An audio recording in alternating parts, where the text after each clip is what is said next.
Hi, my name is Tori Schindler-Cox. I'm the Virginia G. Schrader Curator of Art at the Evansville Museum. And today for our telecast, we have Bree. And thank you so much for your time. And I'm just going to hand it over to you. Awesome. Hi, everybody. My name is Brie Boettner. I work at the Detroit Historical Society in Detroit, Michigan. I like to tell people that I'm a transplant to Detroit. So while I'm an enthusiast of our history and everything that the city has to offer, I'm actually not a Detroit native.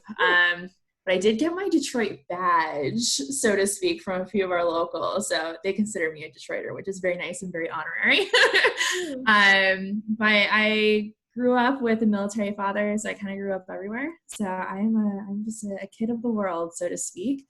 But thankfully, that's kind of how I fell into museums. Every new place that we moved to, my mom or my dad always took me to the museum to kind of learn the area, of the people, the neighborhoods, the art, the culture, you name it. I absorbed it like the sponge that I am. And through that, I kind of just fell in love with museum education. Formally, I got my degree in archaeology, anthropology. It was really, really fulfilling to do archaeology for a few years. When you're up north, it's very seasonal and can't really dig in the snow. So I decided to go back to school per the suggestion of my field supervisor. And she's like, Bree, you should really go back to school and do museum studies. And I was like, why? And she's like, you talk a lot. I was like, yeah, I do like telling stories. I like finding, things in the ground and explaining them to people so they can find personal connections with the objects and history around them. So it's kind of how I fell to where I am today.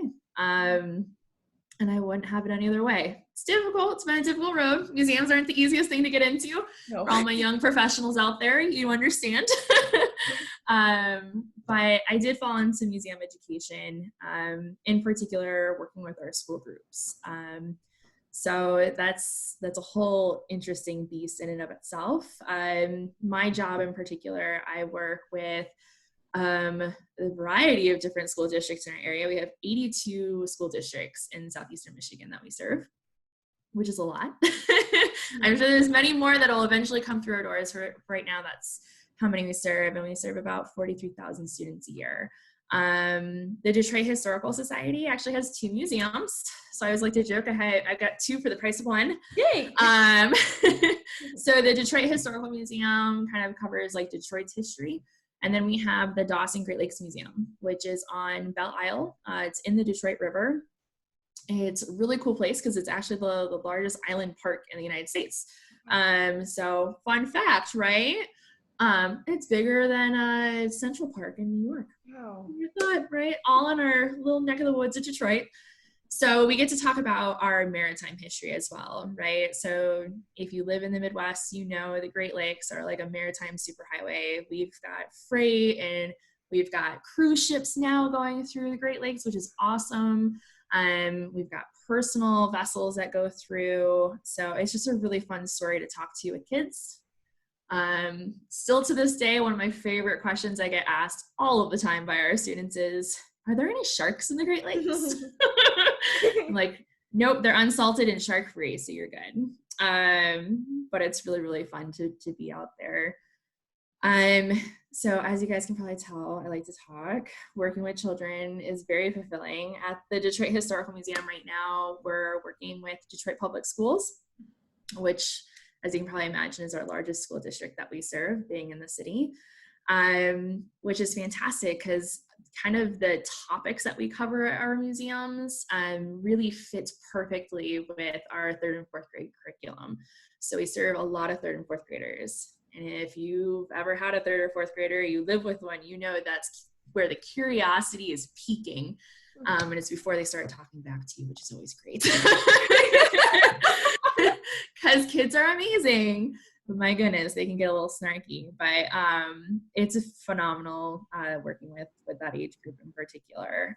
So we talk about early Detroit history, kind of city growth, and the connections of what our city used to be and what it used to look like, and the communities that built Detroit that we know of today. And kids get to align kind of what history the city has with what they know of our community today. So how their neighborhoods have changed, how neighbors interact with each other, how community growth develops. So it's really interesting to kind of see them make those connections. So yeah, I'm trying to think of what else you guys would want to know. Do you have any questions? Sure. So, out of curiosity, while you're working from home, what does that look like for you being a program coordinator? Yeah. Oh, yeah. So I am the manager of education programs. I probably should have mentioned that. Yeah. So right now we're not serving any schools. Obviously, in the state of Michigan, our state governor has or is expected to this week to end the school year, to cancel the school year.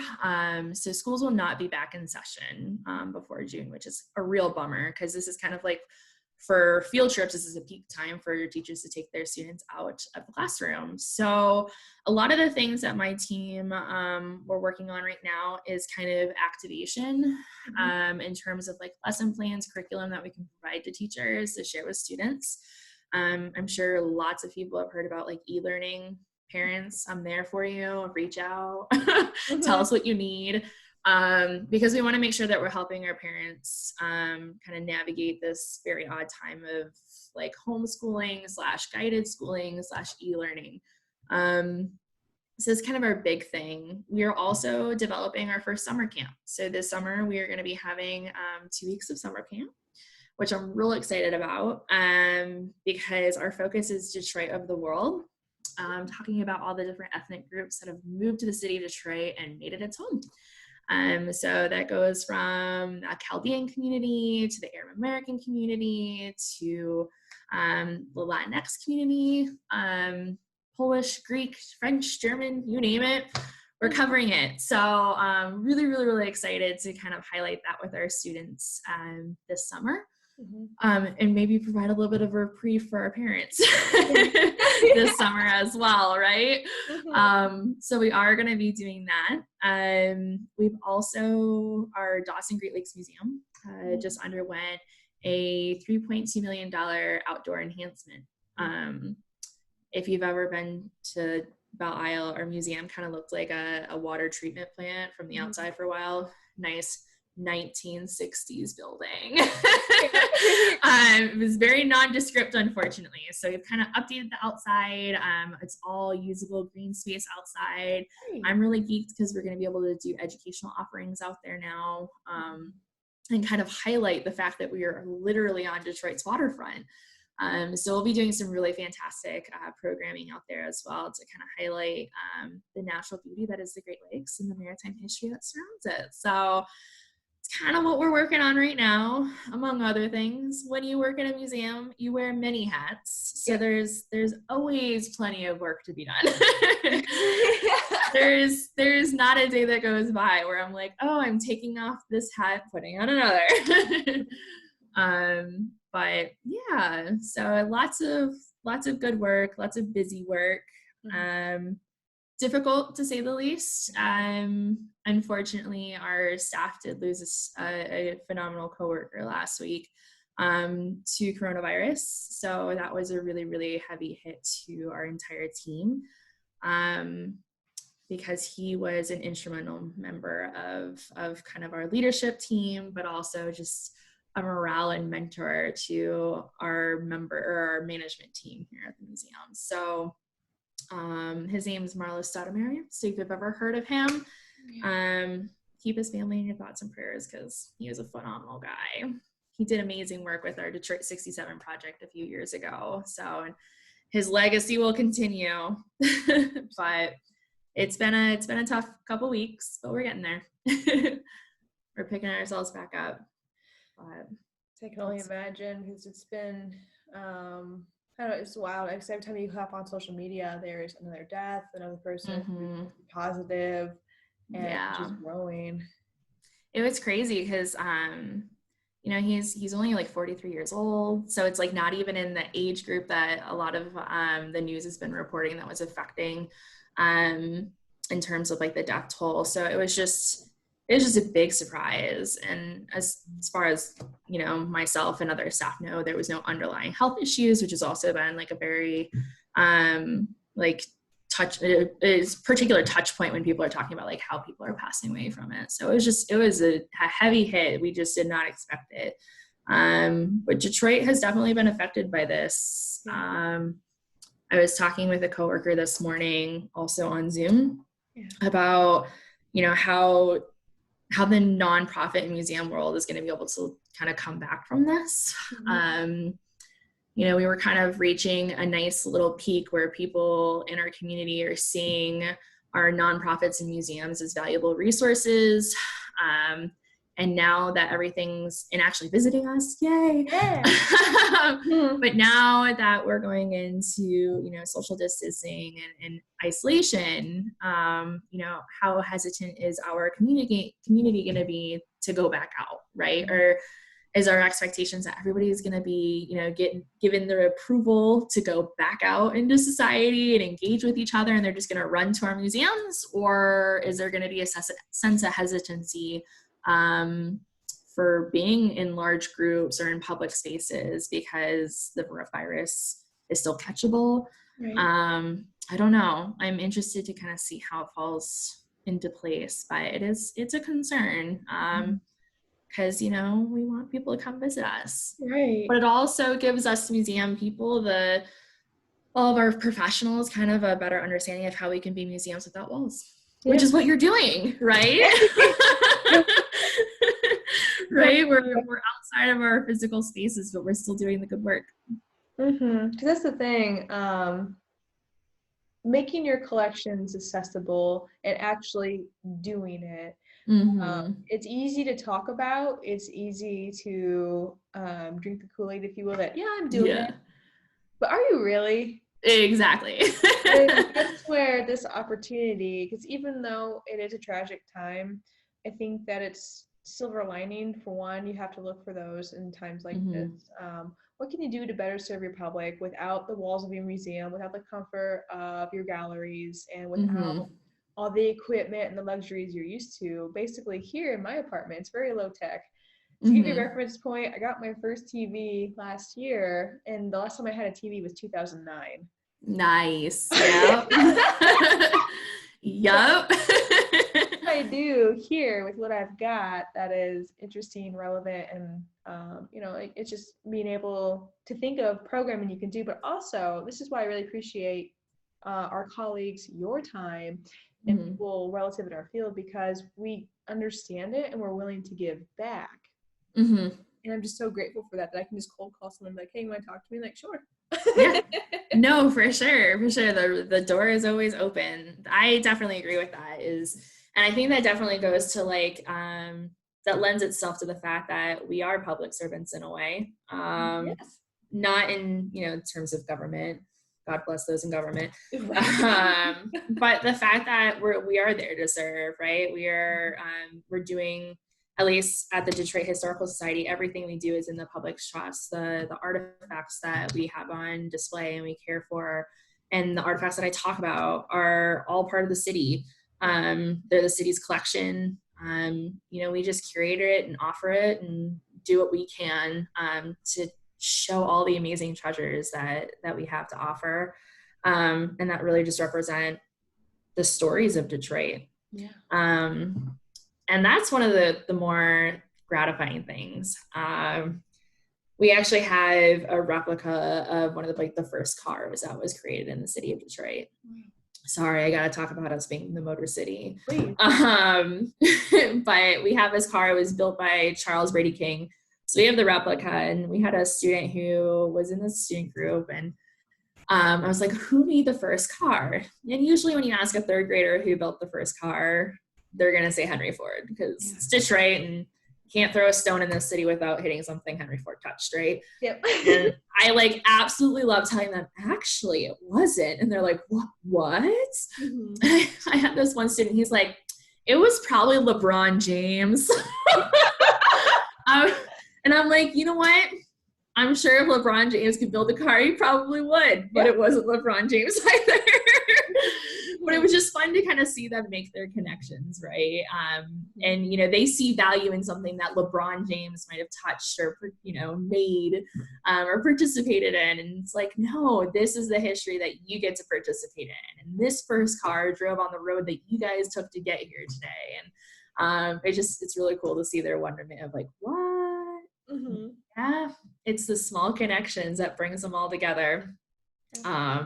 But it's always fun with cars because they you know, I gotta stump them with the Henry Ford thing.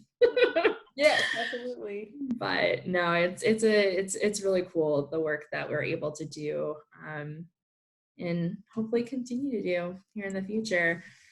In Detroit. So, out of curiosity, is that your favorite object that you get to talk about? Oh man, a favorite object. I wouldn't say it's my favorite, actually. I gotta think about what my favorite is. It's hard, isn't it? It is. It really, really, really is. We get a lot of cool, we've got a lot of really cool objects we get to talk about. I mean, one thing that was probably the only time in my career it would ever happen, you don't really get many of those, is in the 1960s, our museum put an artifact on loan to another museum. Mm-hmm. It was the Dearborn Historical Museum, and it's a scrimshaw horn, powder horn. It's absolutely beautiful, and it's dated all the way back to the Revolutionary War, so it's really a cool piece of history. And it got stolen from that museum in 1960, right? So, you know, as any good museum person would do, we put it on the registry of stolen goods to the FBI, and, you know, we just kind of kept tabs on that. And then about 2 years ago now, the FBI contacted us, and the object had gotten put up for auction. Whoa. Right? Like, this doesn't happen very often where you actually get to find the things that were stolen from you, or from your organization, not from me personally. I was not around. Right. So it was just really, really cool. So I got to attend the ceremony where the FBI like presented the artifact back to our staff. Wow. And got to learn a little bit more about the history surrounding the artifact. And now it's back on display at our museum. So it's just a really cool, you know, opportunity to experience that. It's a neat object. I wouldn't say it's my favorite, but it's definitely one of the cooler stories that I have to say. We've got, I mean, our largest artifact in our collection is the pilot house from a freighter, like the whole pilot house. And that's pretty cool. Not a lot of people realize that we have a whole pilot house. And it's attached to our museum, and kids actually get to go, anybody who visits gets to go inside the pilot house, and we have all the original machines and hardware that were inside the pilot house / bridge, depends on what part of it you're in, that operated the freighter, which is really cool. And it looks out right over the water, so when you're inside of it looking out at the water, it actually looks like you're on a boat. So cool. So it is very neat, and that's at the Dawson Great Lakes Museum. It's just a really cool